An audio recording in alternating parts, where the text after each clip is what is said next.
Morning students, કેમ છો? બધા મજામાં ને? અત્યારે કોરોના મહામારીના લીધે ક્લાસરૂમ ટીચિંગ શક્ય નથી, એટલે આપણે ઘરે બેસીને ઓનલાઈન ટીચિંગથી તમારે ભણવાનું છે અને શીખવાનું છે, બરાબર?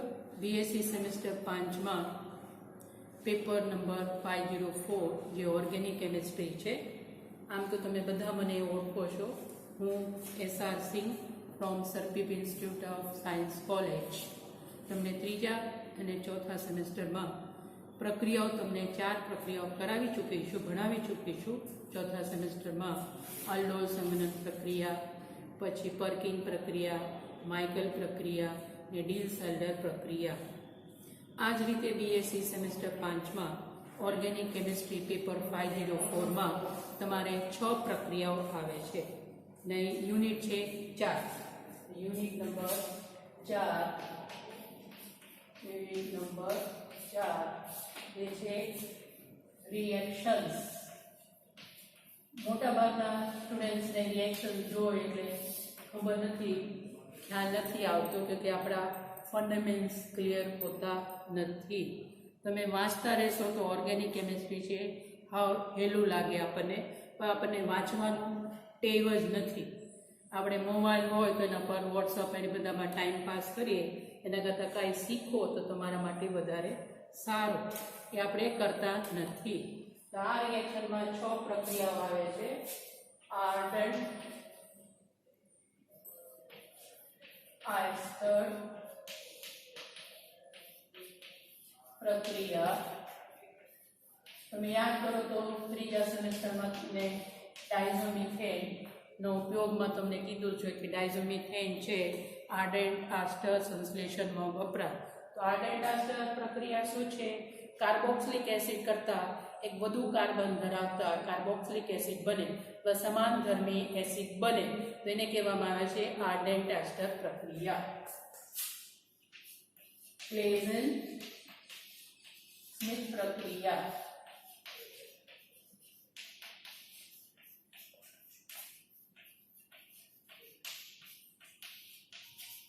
ત્રીજું છે ડિકમેન પ્રક્રિયા.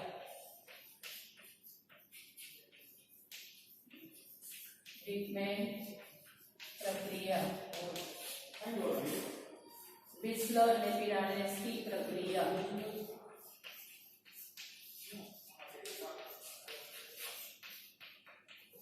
વિસ્લર-નેપિરાલેસ્કી પ્રક્રિયા.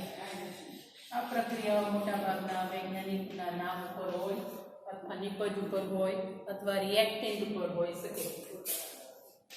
મેનેજ પ્રક્રિયા અથવા મેનિક પ્રક્રિયા. મેનેજ પ્રક્રિયા. અને છેલ્લું છે કેકમેન પ્રક્રિયા. કેકમેન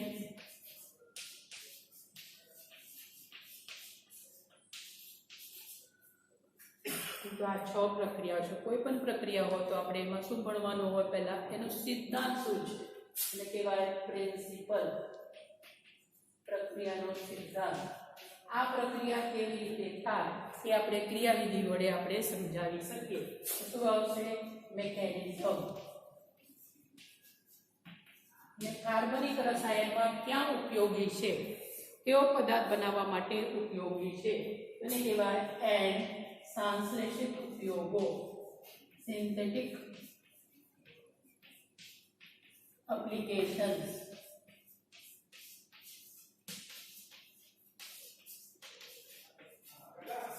આમ તો રાસાયણિક પ્રક્રિયા હું તમને 11મા 12માંથી ઘણા પ્રક્રિયાઓ ભણી ચૂક્યા છો. દાખલા તરીકે અલ્ડોલ સંઘનન પ્રક્રિયા, ક્રોસ અલ્ડોલ સંઘનન પ્રક્રિયા, હોફમેન પ્રક્રિયા, કોલવેલ પ્રક્રિયા, વીમન-ટાઇમન પ્રક્રિયા વગેરે. તો આ પ્રક્રિયામાં શું હોય? એક પ્રક્રિયાકારક હોય, સબસ્ટ્રેટ હોય, અને બીજું હોય પ્રક્રિયક. જે કોના ઉપર આક્રમણ કરશે? તો પ્રક્રિયાકારક અથવા સબસ્ટ્રેટ ઉપર. ને એમાંથી આપણને શું મળે છે? મધ્યવર્તી સંયોજન અથવા ઇન્ટરમીડિયેટ મળે. અને આ મધ્યવર્તી સંયોજન નિપજમાં રૂપાંતર થાય અથવા પ્રોડક્ટમાં રૂપાંતર થાય. તો આ 6માંથી આપણે ઓલરેડી તમને ચોથા સેમેસ્ટરમાં એક પ્રક્રિયા કરાવી દીધું છે, જેનું ઉદાહરણ છે અને પ્રક્રિયા છે ક્લેઝન સ્મિથ પ્રક્રિયા. તો આપણે લેક્ચર નંબર 1 સ્ટાર્ટ કરીએ. પહેલો પ્રક્રિયા હાઉ ઇઝી છે, તમે ધ્યાન આપો તો અત્યારે તમે શીખી જશો. તમને એના માટે અલ્લોલ સંગમન પ્રક્રિયા યાદ કરવાનું છે. તો આપણે લેક્ચર નંબર આપણા ટોપિક સ્ટાર્ટ કરીએ. Lecture number 1.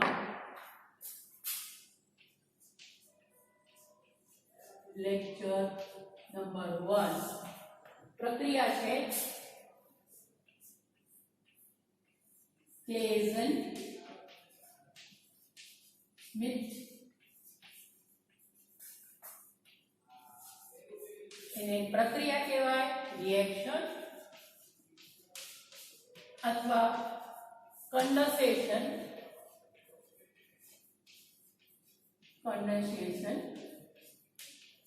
સંઘનન અથવા ક્લેઝન પ્રક્રિયા. આ બે સાયન્ટિસ્ટના નામ ઉપર છે, ક્લેઝન અને સ્મિથ.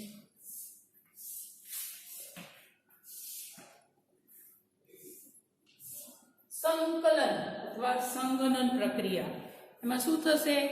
કાયમ એમાંથી પાણી, ઇથેનોલ વગેરે, અમોનિયા વગેરે દૂર થાય, તો એને કહેવામાં આવે છે સંઘનન પ્રક્રિયા. કોના જેવું છે આ પ્રક્રિયા? આપણે યાદ કરીએ તો પહેલા તમે યાદ કરો અલ્ડોલ ને ક્રોસ અલ્ડોલ સંઘનન પ્રક્રિયા. ક્રોસ અલ્ડોલ સંઘનન પ્રક્રિયા. એ અલ્ડોલ સંઘનન પ્રક્રિયા શું છે?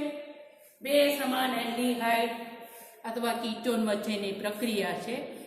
તો બે સમાન એલ્ડિહાઇડ આપણે એનું સંઘનન પ્રક્રિયા કરીએ બેઝની હાજરીમાં, તો આપણને મળે છે અલ્ડોલ, જેમાં બે ક્રિયાશીલ હોય, OH અને એલ્ડિહાઇડ, એટલે એને કહેવામાં આવે છે અલ્ડોલ, અથવા આપણને બીટા હાઇડ્રોક્સી એલ્ડિહાઇડ મળે. અને આને જ્યારે એનું ગરમ કરીએ તો ડિહાઇડ્રેશનથી આપણને મળશે આલ્ફા બીટા અસંતૃપ્ત સંયોજનો. આમાં જે આપણે અલ્ડોલ સંઘનનમાં સમાન એલ્ડિહાઇડ અથવા કીટોન લેવાનું છે, પરંતુ આમાં ક્રોસ અલ્ડોલમાં આપણે બે જુદા જુદા એલ્ડિહાઇડ અને કીટોન લેવાનું છે. આ પ્રક્રિયા માટે શું ખૂબ જ જરૂરી હોય? તો અલ્ફા સ્થાન ઉપર અલ્ફા હાઇડ્રોજન હશે તો આ પ્રક્રિયા શક્ય બને. જેમાં ન હોય ત્યારે આ પ્રક્રિયા શક્ય નથી. તો આ જ રીતે ક્લેઝન સ્મિથ સંકલન પ્રક્રિયામાં પ્રક્રિયાનો સિદ્ધાંત છે અલ્ફા હાઇડ્રોજન ન ધરાવતા એરોમેટિક એલ્ડિહાઇડ સાથે અલ્ફા સક્રિય હાઇડ્રોજન ધરાવતા એલિફેટિક સંયોજનો જેવા કે એલ્ડિહાઇડ, કીટોન અને એસ્ટર ની સંઘનન પ્રક્રિયા મોન NaOH ની હાજરીમાં કરવાથી આપણને મળે છે આલ્ફા બીટા અસંતૃપ્ત એલ્ડિહાઇડ અથવા કીટોન અથવા એસ્ટર. તો આ પ્રક્રિયાને શું કહેવામાં આવે છે? ક્લેઝન સ્મિથ પ્રક્રિયા.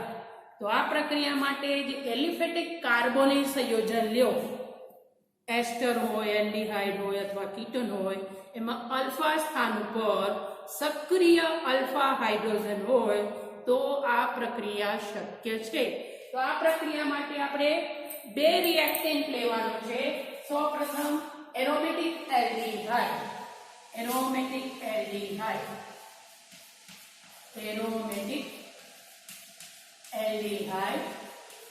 મોટા ભાગમાં એરોમેટિક એલ્ડિહાઇડમાં ઉદાહરણમાં બેન્ઝાલ્ડિહાઇડ લેવામાં આવે છે. એરોમેટિક એલ્ડિહાઇડ જેમાં આલ્ફા હાઇડ્રોજન પરમાણુ ન હોય એમાં નથી. અને એલિફેટિક अथवा एरोमेटिक भी આપણે લઈ શકીએ, એલિફેટિક નહીં એરોમેટિક પણ લઈ શકાય। એલિફેટિક કાર્બોનિલ સંયોજનો, કાર્બોનિલ સંયોજનો એમાં આપણે લઈ શકીએ એલ્ડીહાઇડ, कीटोन,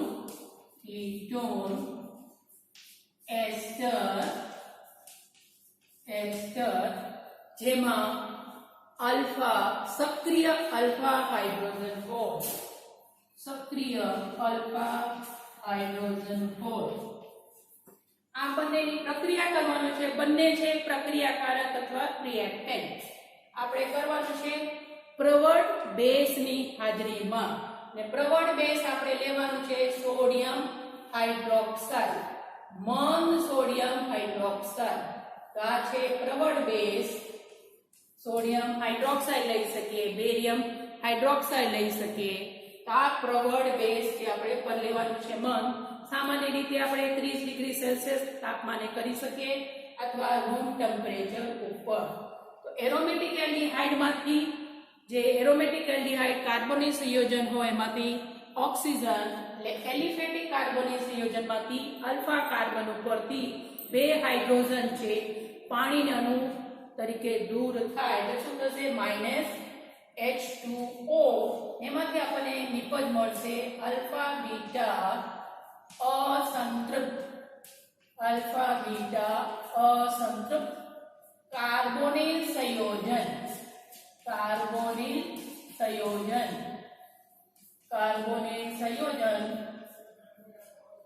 એટલે કાર્બોનિલ સંયોજન આપણને મળી શકે એલ્ડિહાઇડ, કીટોન અથવા એસ્ટર। તો આ પ્રક્રિયાને શું કહેવામાં આવે છે? ક્લેઝન્સની પ્રક્રિયા।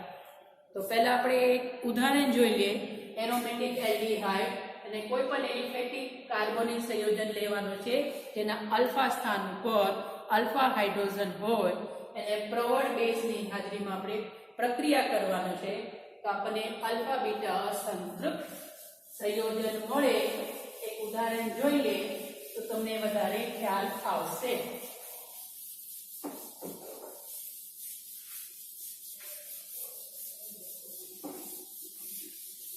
હાઉ સિમ્પલ અને સરળ પ્રક્રિયા છે।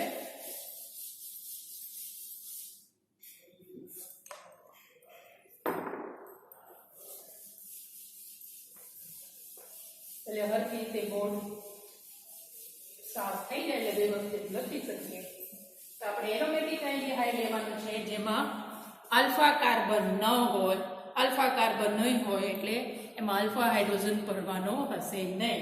તો આપણે લેવાનું છે બેન્ઝાઇલડિહાઇડ C6H5CH2O। તો આ છે એરોમેટિક એલ્ડિહાઇડ, આ છે ક્રિયાશીલ પણ બેન્ઝીન રિંગના ચક્રના એને અલ્ફા કાર્બન ગણવામાં આવતા નથી। આમાં શું છે? અલ્ફા હાઇડ્રોજન નથી, બરાબર? આનું નામ છે બેન્ઝાઇલડિહાઇડ।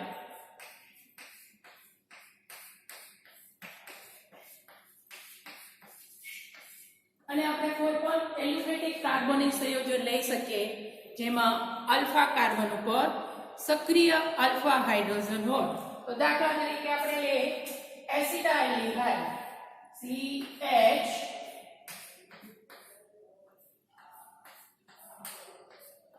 CHO। આ ક્રિયાશીલ છે એટલે આ કાર્બન ઉપર 3 અલ્ફા હાઇડ્રોજન પરમાણુ છે, 1 2 3।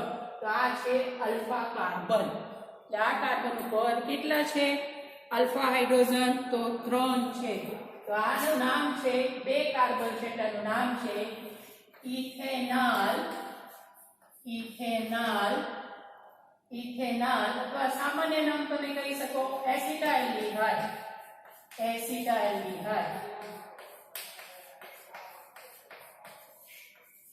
બરાબર? તો આ છે કાર્બોનિલ સંયોજન, એલિફેટિક કાર્બોનિલ સંયોજન અને આપણે બેઝ તરીકે લેવાનું છે 10% NaOH 10% NaOH આપણે મંદ લેવાનું છે મંદ એટલે શું થાય ડાયલ્યુટ મંદ અથવા ડાયલ્યુટ આપણે રૂમ ટેમ્પરેચર અથવા 30 ડિગ્રી સેલ્સિયસ તાપમાને આપણે આ પ્રક્રિયા કરી શકીએ તો શું થશે એરોમેટિક એલ્ડિહાઇડમાંથી આ ઓક્સિજન પરમાણુ અને આના ઉપરથી બે હાઇડ્રોજન પાણીના અણુ તરીકે દૂર થાય -H2O એટલે આ કાર્બન અને આ કાર્બન વચ્ચે નવા સિગ્મા બંધ બને એટલે આપણને મળશે C6H5 CH આ કાર્બન અને આ કાર્બન વચ્ચે શું આવશે દ્વિબંધ આવે ડબલ બોન્ડ CH CHO વત્તા અહીંયાથી શું દૂર થાય પાણી એટલે વત્તા H2O તો આ ક્રિયાશીલ છે કાર્બનનું સંયોજન આ કાર્બનને કહેવામાં આવે છે આલ્ફા ને આ કાર્બન છે બીટા તો આલ્ફા બીટા વચ્ચે શું આવે છે દ્વિબંધ એટલે આને શું કહેવામાં આવે છે આલ્ફા બીટા અસંતૃપ્ત unsaturated alpha beta unsaturated aldehyde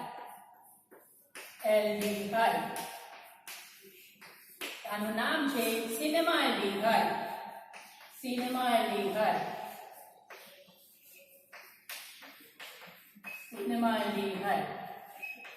આ રીતે આ પ્રક્રિયા થાય cinnamaldehyde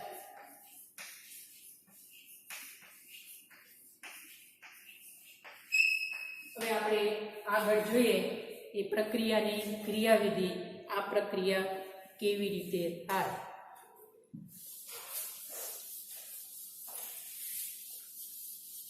પ્રક્રિયાની ક્રિયાવિધિ અલ્લોલ સંઘનન પ્રક્રિયાનું જેમ જ છે રિએક્શન મિકેનિઝમ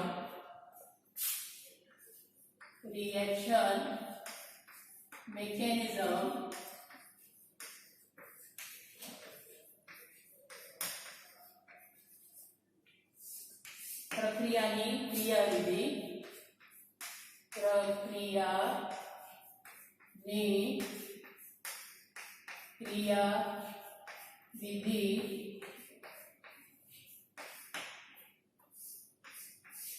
આગળના જે ઉદાહરણ છે એ જ આપણે લેશું પ્રક્રિયાની ક્રિયાવિધિ સમજવા માટે તો આપણે કોના જેવી છે તો આપણે આ પ્રક્રિયાની ક્રિયાવિધિ અલ્ડોલ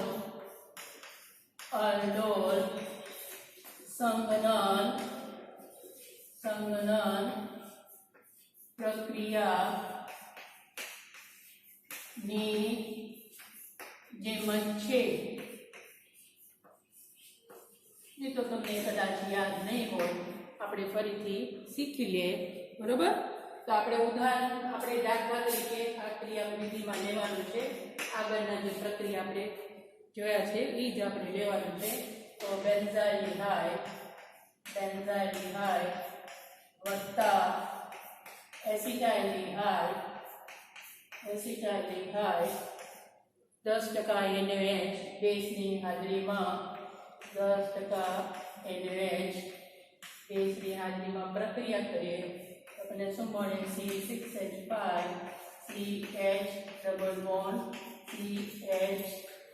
CHO વત્તા H2O તો આ છે બેન્ઝાઇલડિહાઇડ એસિટાઇલડિહાઇડ અને સિનેમાલ્ડિહાઇડ તો આનું ઉદાહરણ જોઈએ તો પ્રક્રિયાની ક્રિયાવિધિ હાવ સરળ છે નીચે પ્રમાણે 5 તબક્કામાં થાય પહેલા તબક્કામાં જે બેઝ છે ના હાઇડ્રોક્સાઇડ આયન છે એ આલ્ફા કાર્બન ઉપરથી એક પ્રોટોન સ્વીકારશે એટલે જે એલિફેટિક સંયોજન છે એનું ડીપ્રોટોનેશન થાય તો NaOH નું વિભાજનથી સોડિયમ હાઇડ્રોક્સાઇડનું વિભાજનથી આપણને શું મળે Na+ ધન આયન અને હાઇડ્રોક્સાઇડ ઋણ આયન એ બંધકારક ઇલેક્ટ્રોન બતાવવું હોય તો આપણે બતાવી શકીએ. આપણને મળશે હાઇડ્રોક્સાઇડ આયન, હાઇડ્રોક્સાઇડ આયન. હવે આ હાઇડ્રોક્સાઇડ આયન છે પ્રવળ બેઝ છે, પ્રવળ બેઝ છે. એટલે બેઝ શું કરે? પ્રોટોન સ્વીકારે. શું કરશે? બેઝ પ્રોટોન સ્વીકારશે. એટલે પહેલા તબક્કામાં આ હાઇડ્રોક્સાઇડ આયન છે એ આલ્ફા કાર્બન ઉપરથી એલિફેટિક કાર્બોનિક સંયોજનના આલ્ફા કાર્બન ઉપરથી એક પ્રોટોન સ્વીકારશે. એક પ્રકારના શું પ્રક્રિયા થાય? ડીપ્રોટોનેશન પ્રક્રિયા થાય. તો આપણે અહીંયા લખવાનું છે હાઇડ્રોક્સાઇડ આયન HO માઇનસ બંધકારક ઇલેક્ટ્રોન ન બતાવો તો ચાલશે, જરૂરી નથી. બતાવવા માટે છે CH2CHO. આ છે એસિટાઇલડિહાઇડ, એસિટાઇલડિહાઇડ અથવા ઇથેનોલ. આ બધી પ્રક્રિયા છે પ્રતિવર્તી હોય એટલે બે બાજુ આપણે એનો દર્શાવી શકીએ. ન લખો તો વિચારે, જરૂરી નથી. પ્રતિવર્તી હોય તો ઓક્સિજન પાસે ઇલેક્ટ્રોનિઝમ છે, પોતાનું ઇલેક્ટ્રોનિઝમ કોને આપશે? આ હાઇડ્રોજનને. અને અહીંયા જે ઇલેક્ટ્રોનિઝમ છે કોના સાથે જોડાશે? તો કાર્બન સાથે. આ HO માઇનસ વત્તા H પ્લસ શું બનશે? પાણી, H2O.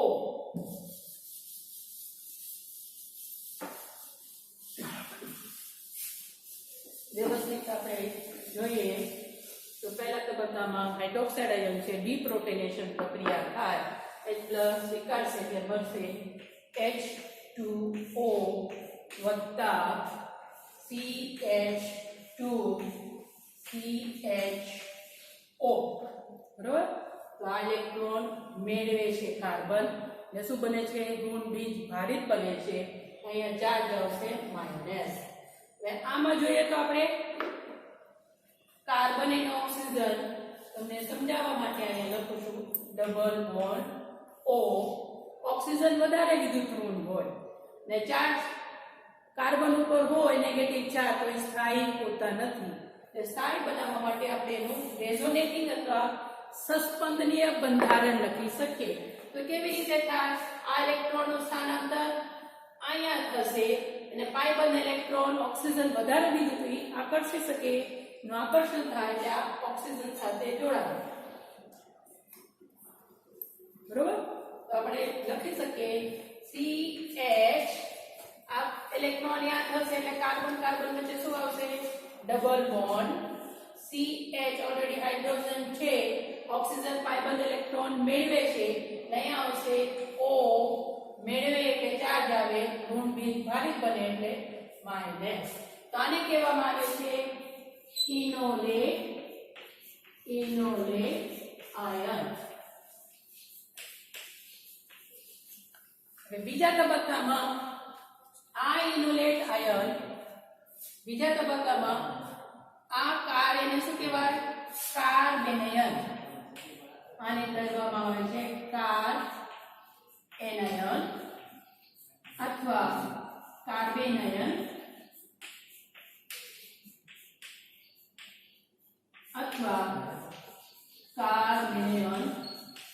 આ કાર્બેનયન છે કેન્દ્રાનુરાગિક પ્રક્રિયા તરીકે વર્તે. તો બીજા તબક્કામાં આ કાર્બેનયન ક્યાં આક્રમણ કરશે? એરોમેટિક એલ્ડિહાઇડના કાર્બનિક સંયોજન જ્યાં કાર્બન ઉપર આક્રમણ કરે, જ્યાં ઇલેક્ટ્રોનની ઘનતા ઓછી હોય. તો બીજા તબક્કામાં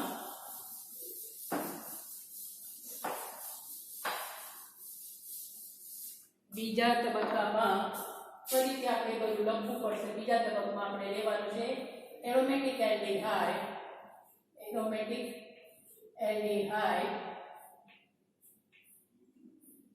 બેન્ઝાઇલડિહાઇડ. બરાબર?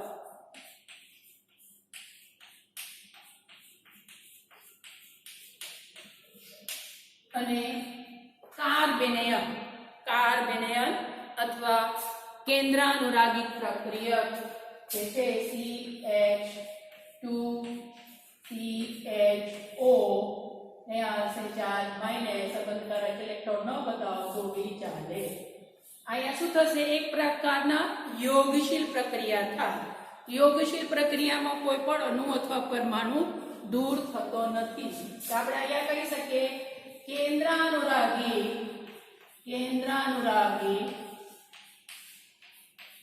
યોગશીલ પ્રક્રિયા થશે।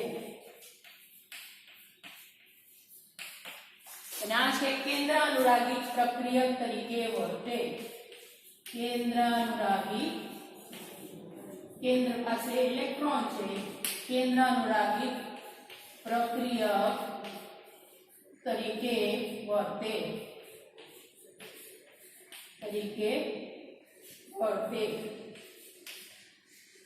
કેન્દ્રાનુરાગી યોગશીલ પ્રક્રિયા થાય।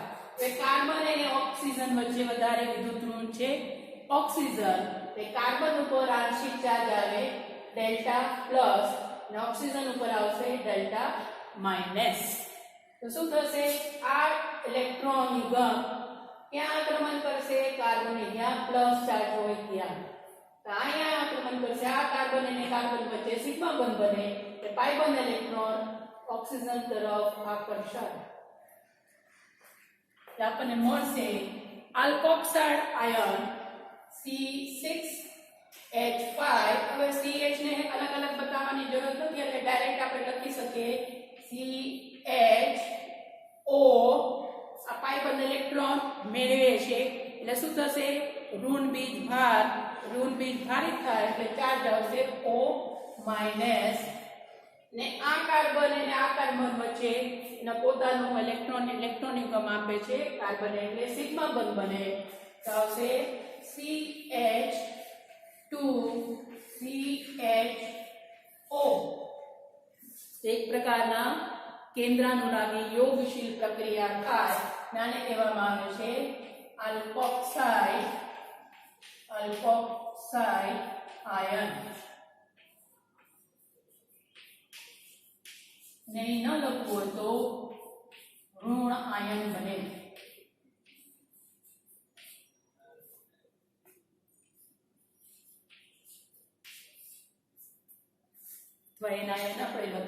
ત્રીજા તબક્કામાં આ ઓક્સિજન છે જે પહેલા તબક્કામાં પાણી બને છે એમાંથી પ્રોટોન મેળવી લેશે એટલે પ્રોટોનેશન થાય ને એમાંથી આપણને મળશે બીટા હાઇડ્રોક્સી એલ્ડિહાઇડ અથવા ઓલ્ડોલ નિપજ। એને શું કામ ઓલ્ડોલ નિપજ કહેવામાં આવે છે? તો કે આમાં બંને ક્રિયાશીલ OH અને CHO બંને હાજર છે એટલે એને કહેવામાં આવે છે અલ્ડોલ નિપજ। તો ત્રીજા તબક્કામાં ફરીથી તમારે આ લખવાનું છે। ન લખવું હોય તો ડાયરેક્ટ અહીંયાથી તમે એનો કરીને લખી શકો।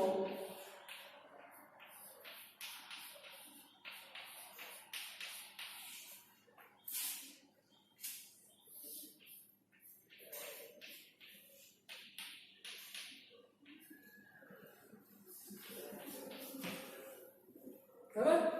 तो आ त्रीजा तबक्कामां शुं थशे? प्रोटोनेशन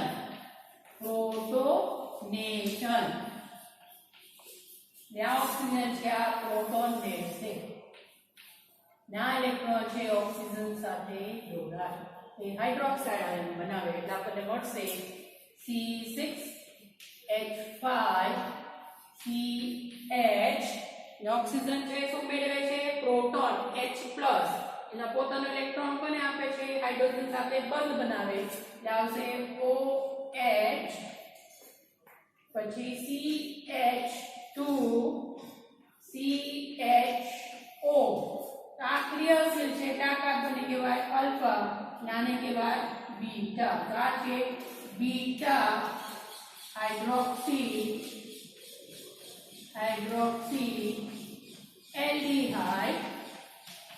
एल्डिहाइड अथवा એને કહેવાય અલ્ડોલ નિપજ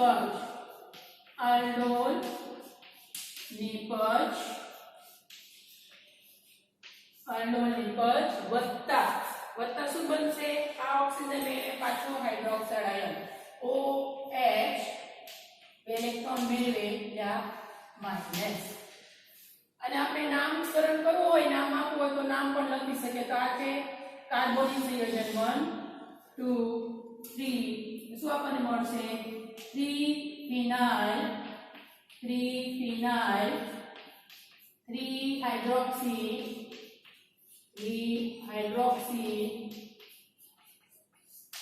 કેટલા કાર્બન છે? 3 એટલે પ્રોપેનાલ.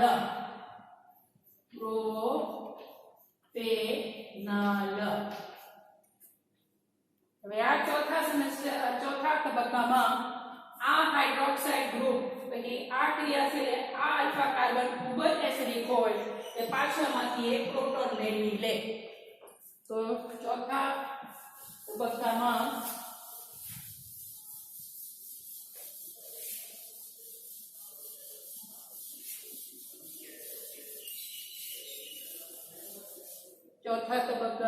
આપણે ફરીથી લખીએ.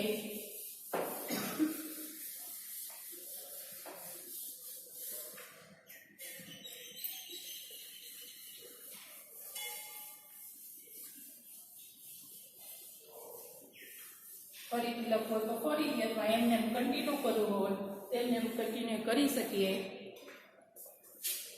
તો ચોથા તબક્કામાં C6H5 CHOH બતાવવા માટે CHO.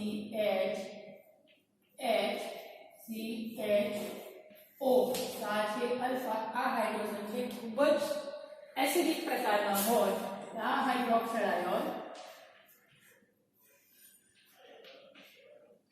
સંબંધકારક બતાવો તો આ પ્રોટોન મેળવશે H+, ના ઇલેક્ટ્રોન છે કાર્બન સાથે જોડાય, આપણને ઋણ આયન એનાયન મળે C6H5 CHOH.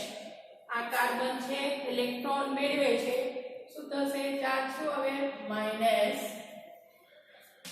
માઇનસ CHO વત્તા H2O. બરોબર? એનાયન મળે આપણને.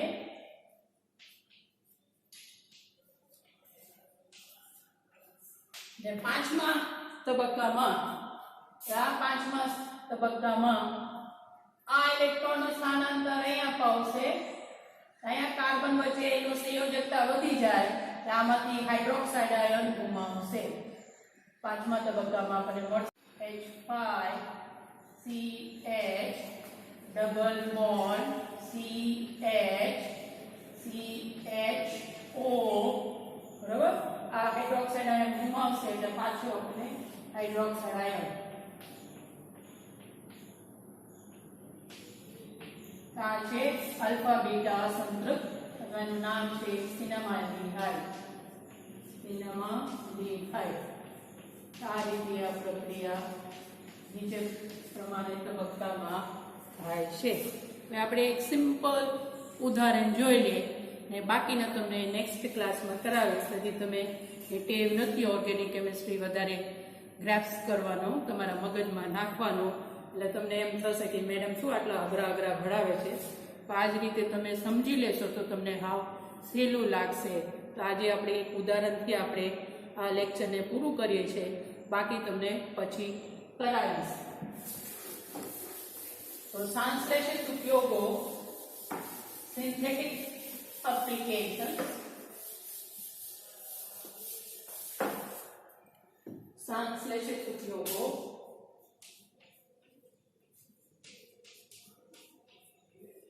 એક જ ઉદાહરણ આપણે જોવાનું છે. સિમ્પલ આપણે જોઈએ એટલે પછી તમને અઘરા કરાવીશ. નહીં તો તમને એમ થાય કે આ લાંબુ લેક્ચર થઈ ગયું છે એટલે તમને મજા ઓર્ગેનિક કેમિસ્ટ્રીમાં સમજતા આવે નહીં. બરોબર ને? આપણે વધારે કાંઈ કરાવવું નથી. તો સંશ્લેષિત ઉપયોગોમાં મોટાભાગના જે સુગંધ ઉદ્યોગ હોય, સામાન્ય રીતે સુગંધ ઉદ્યોગ એટલે એને કહેવાય પરફ્યુમ ઇન્ડસ્ટ્રી. માં વપરાતા આલ્ફા બીટા અસંતૃપ્ત સંયોજનો, દાખલા તરીકે સિનેમાલ્ડિહાઇડ ને બેન્ઝાલ એસિટોન બનાવવા માટે આ પ્રક્રિયાનો ઉપયોગ થાય છે. ક્યાં? પરફ્યુમ ઇન્ડસ્ટ્રીમાં વપરાતા આલ્ફા બીટા સંતૃપ્ત સંયોજનો, દાખલા તરીકે સિનેમાલ્ડિહાઇડ બેન્ઝાલ્ડિહાઇડને બનાવવા માટે આ પ્રક્રિયાનો ઉપયોગ થાય છે. તો સિનેમાલ્ડિહાઇડનું ઓલરેડી ઉદાહરણ આપણે આગળ જોઈ લીધા છે, તે ફરીથી કરાવવાનું જરૂરત નથી. ફરીથી આપણે વિચાર કરીએ તો શું આવશે? બેન્ઝાલ્ડિહાઇડ વત્તા એસિટાલ્ડિહાઇડ આપણે લેવાનું છે મંગ NaOH 10%. આમાંથી ઓક્સિજન દૂર થાય બેન્ઝાલ્ડિહાઇડમાંથી, અને આલ્ફા કાર્બન ઉપરથી બે હાઇડ્રોજન એટલે આપણને મળશે C6H5 CH double bond CHO વત્તા H2O. તો આ છે સિનેમાલ્ડિહાઇડ. ક્યાં વપરાય? પરફ્યુમ ઇન્ડસ્ટ્રીમાં વપરાય છે.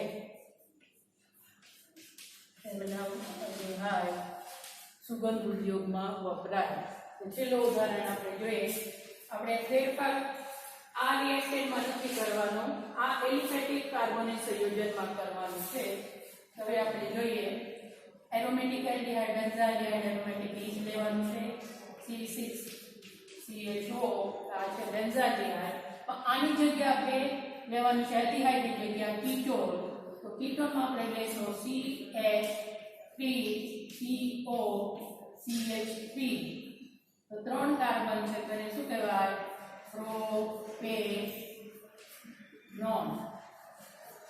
પ્રોપેનોન અથવા એનું સામાન્ય નામ છે એસિટોન. પ્રક્રિયા કરવાનું છે પ્રવળ મંગ 2 10% ની હાજરીમાં. તો આ ક્રિયાશીલ છે એટલે આ કાર્બનને ડી આલ્ફા કહેવાય, આને ડી આલ્ફા કહેવાય. બંનેમાંથી કોઈ પણ એક આલ્ફા કાર્બન ઉપરથી બે હાઇડ્રોજન દૂર થાય એટલે આ O ને આ H2 એટલે શું થશે? આપણને મળશે C6H5 CH ને અહીંયાથી બે હાઇડ્રોજન દૂર થાય એટલે આ કાર્બન અને આ કાર્બન વચ્ચે શું બનશે? દ્વિબંધ બને. ડબલ બોન્ડ CHCO CH3 વત્તા H2O. બરાબર? તો આને કહેવાય બેન્ઝાલ અને આ છે એસિટોન. આ છે બેન્ઝાલ એસિટોન અથવા એને કહેવામાં આવે છે બેન્ઝિલિડીન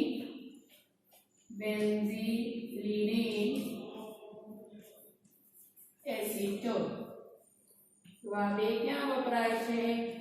તો પરફ્યુમ ઇન્ડસ્ટ્રીમાં વપરાય. બરાબર? સમજાઈ ગયું બધાને? હવે પછીના લેક્ચર આપણે જોશું.